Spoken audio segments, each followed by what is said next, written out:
Pemirsa, masalah sampah dinilai masih menjadi pekerjaan rumah besar bagi pariwisata Bali.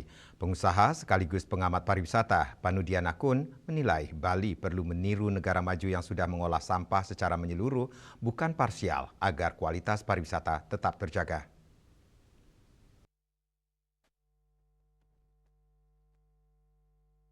Ketika ditemui belum lama ini, menurut Panudiana Kun, persoalan utama Bali saat ini bukan sekedar jumlah wisatawan, melainkan pengelolaan sampah.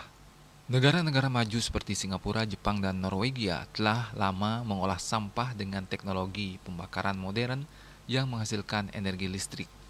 Di Singapura, sekitar 2.000 truk sampah per hari dibakar dan diubah menjadi listrik. Sampah campuran, baik plastik maupun organik, diolah dalam sistem pembakaran bawah tanah. Abu sisa pembakaran bahkan dimanfaatkan kembali menjadi batako dan vaping, sehingga nyaris tidak ada limbah yang terbuang. Panudiana menilai konsep ini sangat relevan diterapkan di Bali, khususnya di kawasan Badung, Denpasar, dan Gianyar, yang menghasilkan sampah campuran basah dan hotel serta restoran. Ia menegaskan pengelolaan parsial seperti daur ulang plastik atau kompos organik saja tidak cukup menyelesaikan persoalan. Ya masalahnya sampah. Sampah itu negara lain udah dibakar.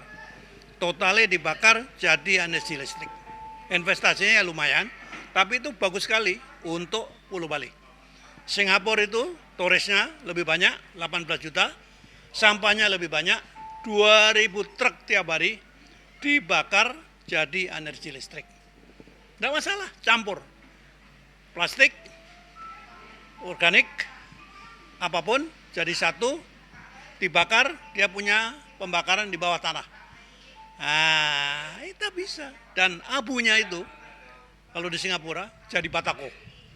Abu sampah tadi jadi batako, energinya bisa jadi energi listrik, nggak ada yang dibuang. Multifunction.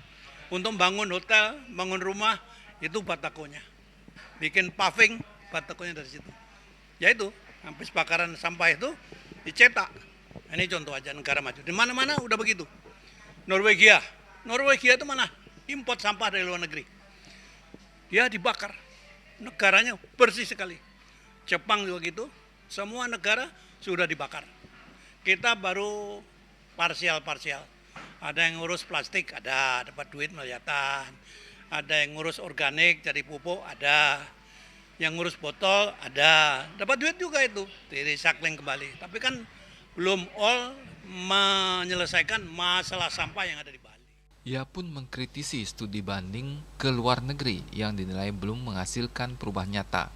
Menurutnya, Bali tidak kekurangan contoh, tetapi kurang keseriusan dalam meniru dan menerapkan sistem yang sudah terbukti berhasil. Panudiana menegaskan, tanpa pembenahan serius, terutama soal sampah, kualitas pariwisata Bali dikhawatirkan akan terus menurun meski jumlah kunjungan wisatawan meningkat. Indrawan, Bali TV.